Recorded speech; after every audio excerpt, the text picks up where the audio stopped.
Brad Johnson here from johnson.audio, and today I'm going to discuss my process for writing a vocal melody. And I'm not going to get into crazy theory. This is really for the musician who is just loving playing their instrument, or they just picked up an instrument and they have that song in their heart and they're just trying to get it out there to the world. And I'm going to kind of talk a little bit about what I used to do and kind of just my journey and how I've started developing these techniques to writing my vocal melodies. Now, my entire journey for being a musician has been a feeling player. I kind of just picked up guitar and played by ear, would kind of just listen to stuff and figure it out. I never played stuff exactly how it was supposed to be played. My dad would always tell me that, you just find a way to kind of just play songs the way that you just want to play them. And so I never really dived deep into theory. I was never really that kind of person that wanted to study that. I always thought, theory's for the nerds. I'm an artist, and that's not true. I don't believe that, but I have been very lazy in my musical theory knowledge. And throughout the years, I've been playing guitar since I was 9. You pick up stuff, and I'm still learning on this journey, but I'm going to be jumping into trying to create a bunch of songs for myself in 2018. It's part of my heart that I've kind of set aside for helping other people write music and record music and just learning recording engineering stuff over, in my 20s. And I think it's kind of time for me to start taking this part of my life back. So I've been starting to write new songs. And this is the process and the journey to which I've been doing it. And I hope that you can learn something from it. Really, again, this is for that musician that just wants to understand how to craft better melodies and great ways to do it and systematic ways to do it. So back when I used to write music way back, I would just kind of find a chord progression that I liked. And then I might have some words, and I'd see if those words would fit within the chord progression. I was kind of sing over it and try to find something that worked. I didn't really have a whole lot of thought behind the melody I was singing, just if it felt right to me and if it connected with what I was trying to say. And you can definitely do that, but I would recommend really trying to figure out the melody that you're trying to sing. And for some of you out there, you might be like, duh, like you're writing music, you should write your melody out and know it. But I really do feel like there are a lot of you out there that are watching this video that really are, they don't really have that theoretical knowledge. They don't really know how to go about crafting a melody that they feel confident in. And so this is for you guys. Now, I used to do a lot of vocal tuning professionally. So I would tune vocals, edit vocals, and seeing vocals laid out on a piano roll, you really start to see the notes. And when you can start to visualize it, it helps a lot with not only just being consistent with your vocal melodies, but singing with confidence and knowing that next note and how to really, bring that into your voice. So I'm just going to kind of use this song that I've been working on as an example. I'm going to use the verse part of it. And we're going to be working with what's called modes. So modes are basically a scale within a scale. If I'm in the key of G, the first mode would be the G major scale. The second mode would be the A scale, but still within the G major scale parameters. So you wouldn't be doing the A major scale, you'd be doing the A scale within the G major scale. If that makes no sense to you, do not worry about it. I'll kind of explain it to you as we go along. It's just kind of an idea of what I'm using to write my melodies. Now, I have this song idea. It's a song that was inspired by my relationship with my wife. And if you've been married or been in a relationship for any amount of time, you know that's not always smooth sailing. You'll have disagreements, you'll have arguments, and we bring in a certain amount of baggage, especially the longer we live, into our relationships. And I had this kind of idea of the love that you're, seeking, there's complications because my heart's been broken and I still have those pieces of my heart that are missing, and unfortunately that's going to come through and hurt you. And so I had that idea. I was thinking, okay, I want to kind of write about that idea, and then now I need to think about a chord progression. So I always start with my chord progressions first. I do not start with my melody because I'm a guitar player first. So I can really find that emotion in my guitar more than I could find the emotion in just trying to write out a vocal melody. So I'm going to start there. And I've been playing around with this this song that's in the key of G, and the chord progression I came up with is like this.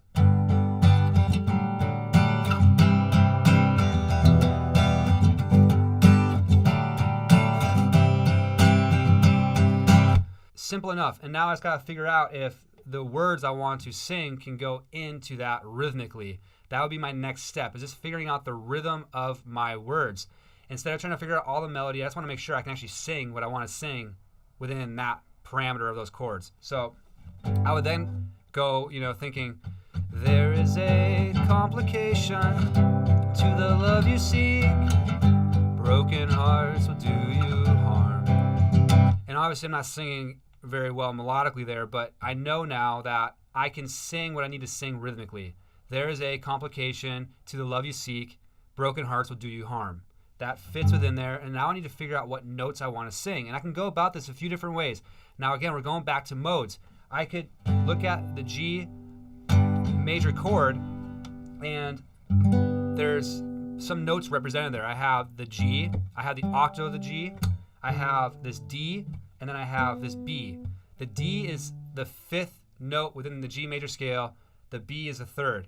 And so if I wanted to start with, a mode that was on the A, which would be the fifth, then I would start my melody on that A. If I wanted to start with the B as my tonic or my first note, which is the third, then I would start with the B.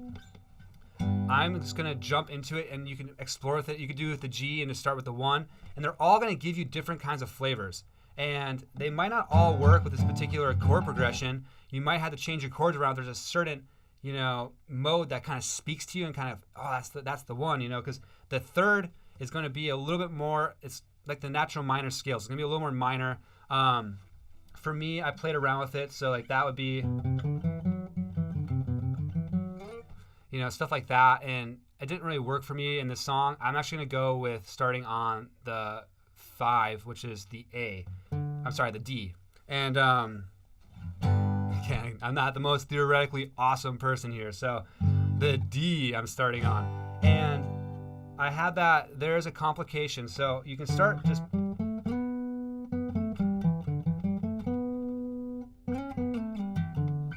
there is a complication. So I'm like, okay, there is a complication. There is a complication. And that works for me. I like that. So just kind of in that same rhythm that I was singing in. So I was like, there is a complication. There is a complication. To the love you seek. So something like that. I'm kind of going, okay, so now the next part is to the love you seek. Try to figure it out. So there is a complication to the love you seek.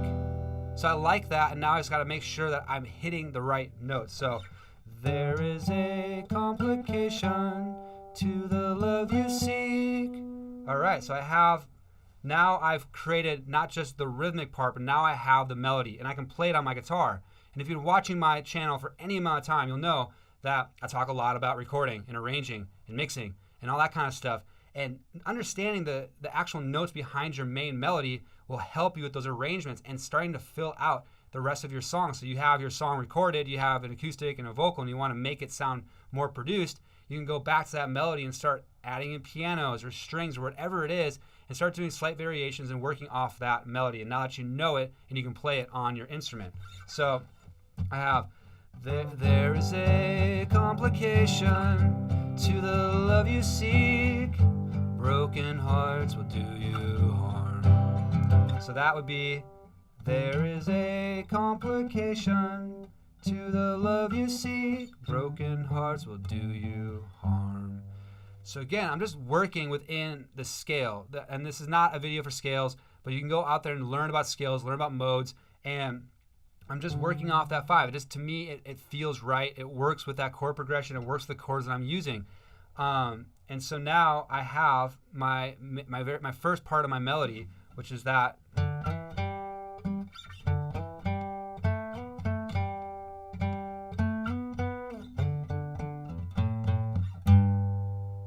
And there it is. And then if later I want to change the lyrics around and stuff, I don't have to rewrite everything. I just got to take out that note and that word and just replace it with something else, because now my melody has been written. If for some reason I go through the entire song and I don't like my words anymore and I want to change everything, or maybe bring in somebody else to help me write lyrics to it, I have my main melody. That melody is working for the song, and now I can then give that to somebody else and they can work with it. Instead of just kind of being up in the air with just kind of singing whatever and kind of just figuring it out later, or just never figuring it at all, which I used to do, admittedly, it's not a good way to work. And this way you are not only increasing your knowledge with scales and modes and knowing which notes go in what scale. And if I were to start on the B, it'd be totally different kind of sound to it, you know. There is a complication to the love you seek. It's much different than there is a complication to the love you seek. As you can see, so you can really find, you know, your voice, so to speak, within those different scales and modes. And I will leave resources to you to understand more about what I'm talking about in the theory side, so you can dive deeper into it. But I'm just kind of showing you how I'm going about writing these things. It's just understanding a little bit about your theory, exploring your instrument, learning your instrument. And again, this video is really to try to keep it as simple as possible. So your homework, and I want to know what you're doing by you leaving me a comment below and leave me a link to what you're doing. Put it on SoundCloud, even if it's a scratch phone recording, put it on SoundCloud, let me hear what you're doing. Because I'd love to know that this is helping inspire you to push you towards creative endeavors. I want you to create. And so your homework is to come up with a chord progression. The chord progression can be as simple as like a D, G. And then I want you to start thinking about the words that you want to say. Maybe it can just be like, I really excited about this song. I'm really excited about this song. So I'm really excited about this song, which is a lot of words in a short amount of time, but you get what I'm saying. And then start thinking about, okay, what are the notes within the D chord? And then I would say you could start with just D. But sometimes to me it's a little boring. I like kind of the contrast that using a different mode works within the scale. And so, you know, maybe you're going to work with the E first. You know, I really am excited about this song. I am really excited about this song. I am really excited about this song. I am really excited about this song. I'm really excited about this song. I'm really excited about this song. I'm really excited about this song. Something like that. Like, I just came up with that on the spot. And I mean, obviously it's not going to be the #1 hit single and I could do a whole lot with it, but just to give you that idea to just move forward, figure out how to play, you know, how to play the melody on the instrument that you're actually working with. And it'll help you in so many different ways, not just your songwriting and writing melodies that are actually catchy and vibe with you and your audience, but just also learning the scales and learning the theory behind it. And I wish that I would have done more of this kind of stuff as I was younger. I know it sounds crazy, but, you know, go for it. All right. I hope you got something out of it. Please give me a thumbs up if you did. I know this is kind of wordy, and I wish that I was able to do more graphics and cool stuff with my video to make it more exciting. And I'm working on doing that stuff for you guys, but just bear with me as I start doing these bare bone videos. But again, leave me a comment below on what you are doing. If you have any questions, I'd love to hear from you. And please subscribe to all my other subscribers. I appreciate your continued support. I am Brad Johnson. I will see you on the next video. Bye.